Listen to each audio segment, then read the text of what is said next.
Hi Hi guys. everyone. Hi everyone and welcome to Brokenness Meets Grace. As you know, I'm Harmony and this is Karabo. so we've changed settings today. We're at home Yeah. again today and we thought, you know what, let's record it in a different setting just to add some spice. Yeah. We don't have a guest this week. But we will be introducing a new series to our Brokenness Meets Grace platform. And we're starting our identity series, our series Yeah. about identity. And it's such a broad topic and also such an important one Yeah. because it's really attached or aligned to our we are. brokenness as people, you know, and it's at the root of all of that brokenness is a broken identity.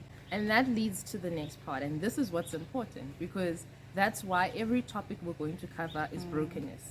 The reason there is a broken system in the world, the reason each of us have struggled with any kind of brokenness is because of that very fact. Yeah. That we think that in a world and a system in the universe that we're created by God, we think we can determine what is good and what and is not. bad, yeah. We think we can determine for ourselves what is Yeah. right and wrong.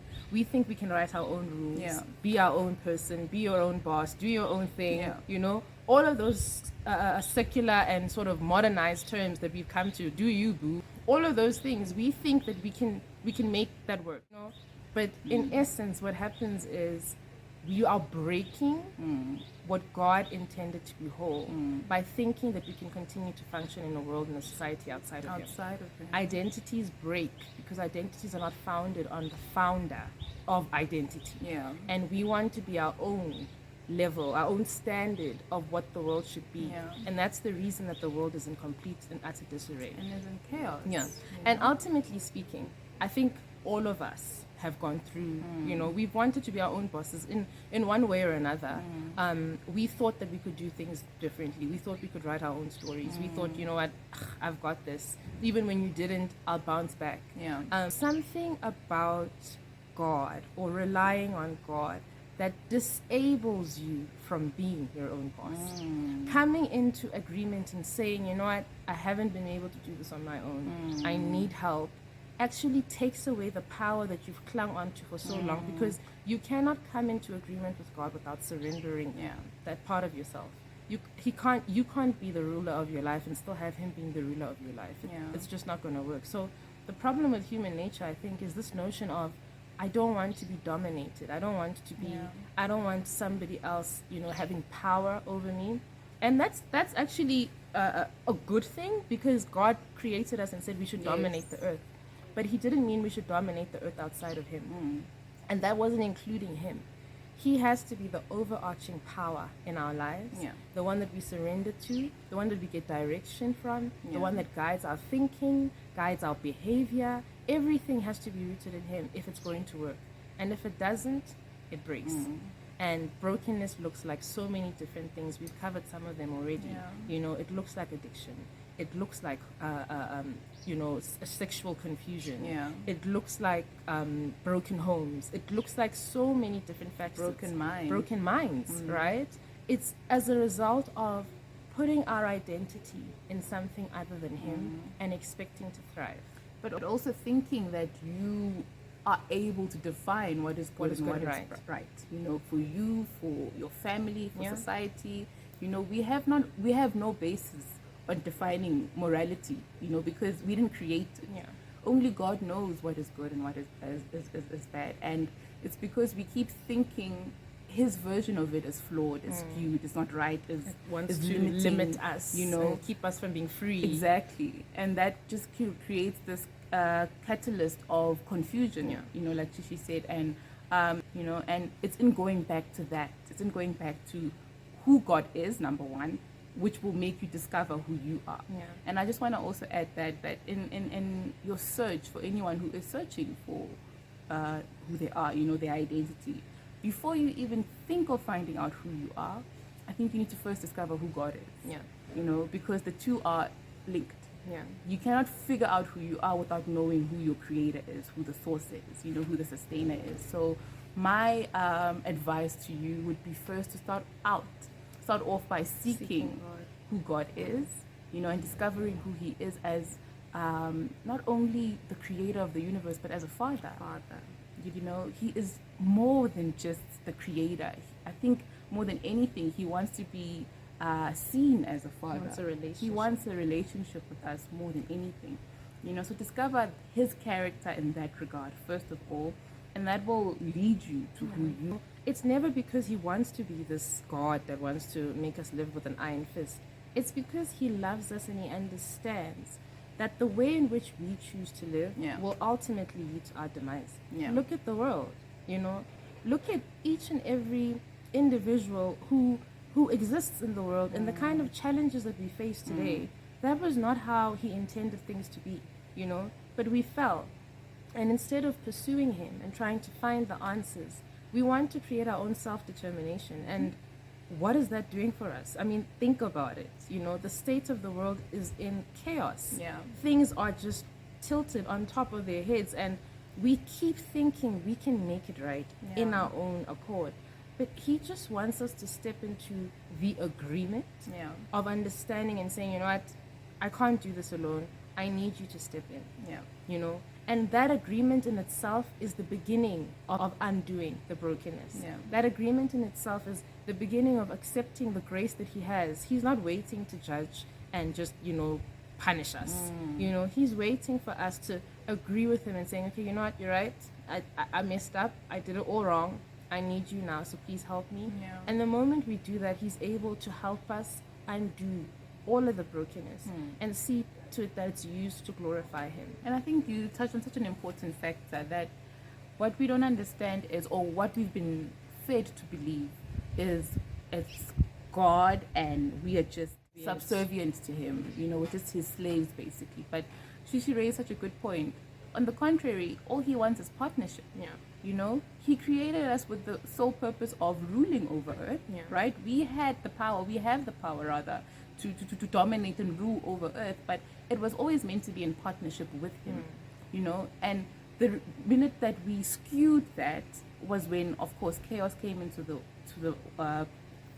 scheme of things. But it's not too late, you know, to rectify that. And I think everyday surrender is that. It's partnership.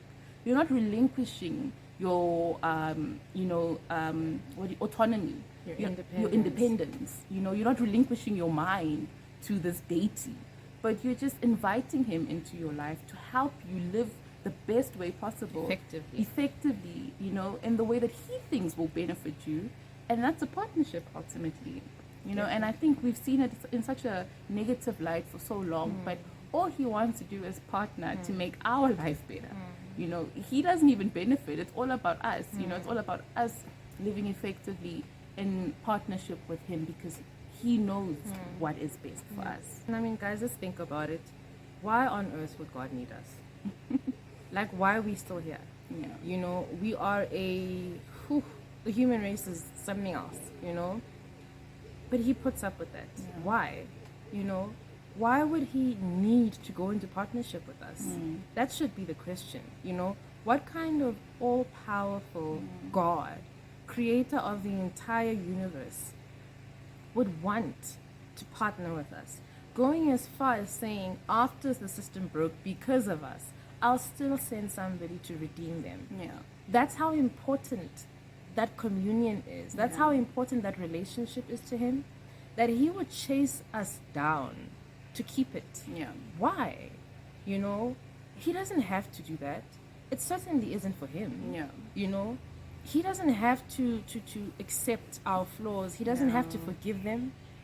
In an instant, he could smite us. Like, and I think a lot of people don't understand that, and that speaks to the lack of knowledge of the grandeur of God. Is, You know, if we truly knew who God is, we would understand that every single day that we're on this earth breathing is a privilege.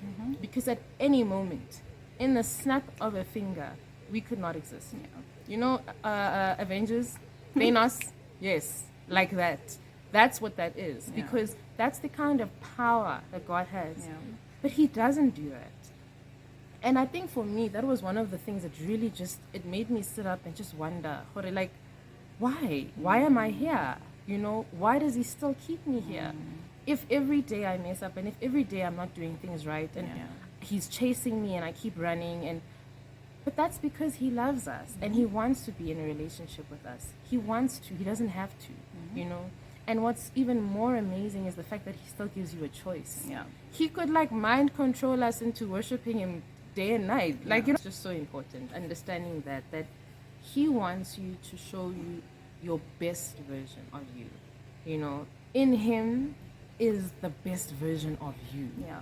That's the identity. Yeah. You know, he wants to make you discover every part of yourself you didn't even know existed. Exactly. There is no limit. Absolutely no limit. No. You can't even imagine or fathom the amount of greatness that lies within us. Yeah. And it's just this layering of just amazing creative genius of the Creator. And all he wants us to do is say, here I am, I want to know you, I want to experience you, I want to understand you, I want to know who you are so that I can understand who I am. Yeah. And the moment that you do that, he reveals who you are bit by bit. And it's like, wow, mind blown. Every time he unlayers something about you.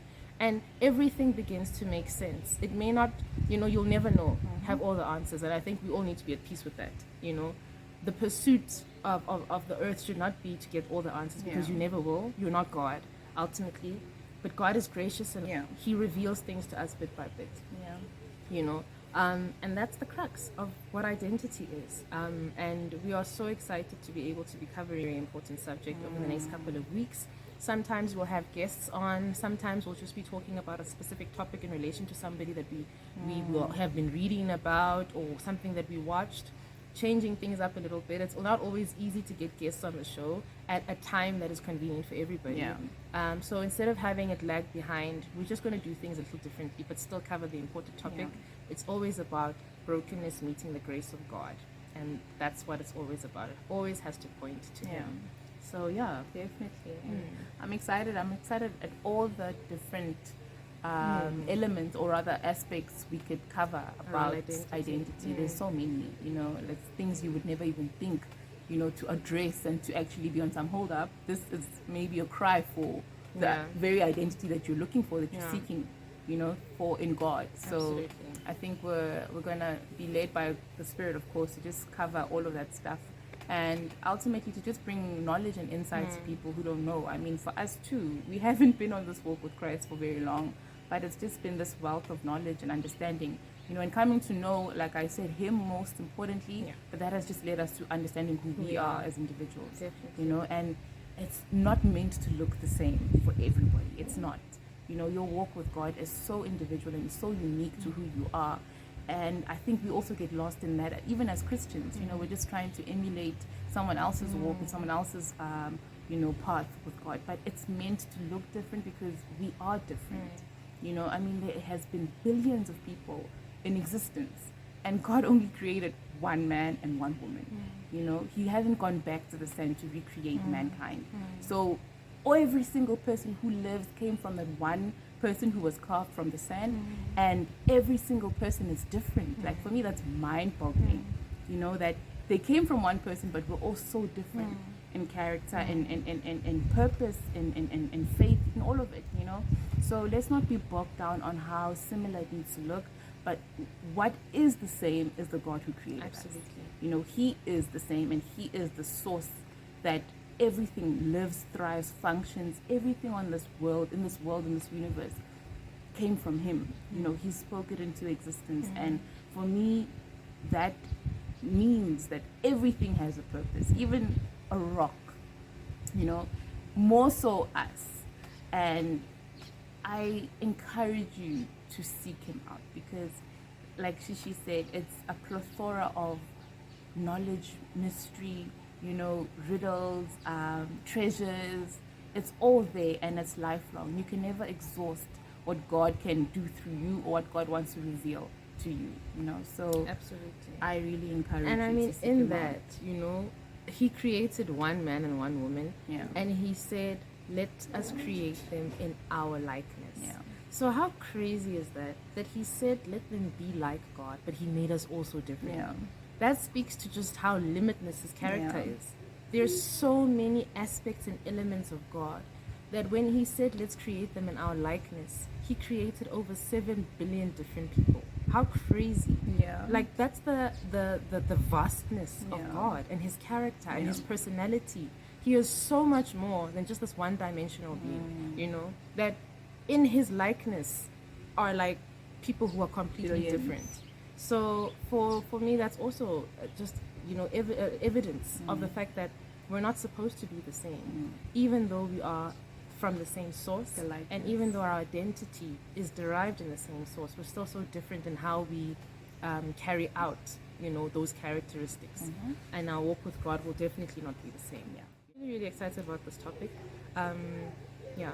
And comment, please. Please do. If you have a topic related to identity, Yes. you know, please let us know.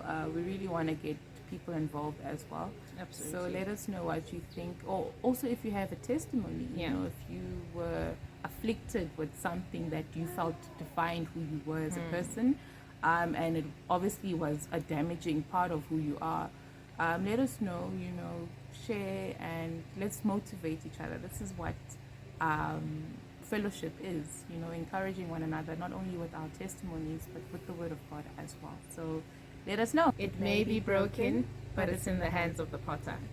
Bye, guys. guys. Catch you next week.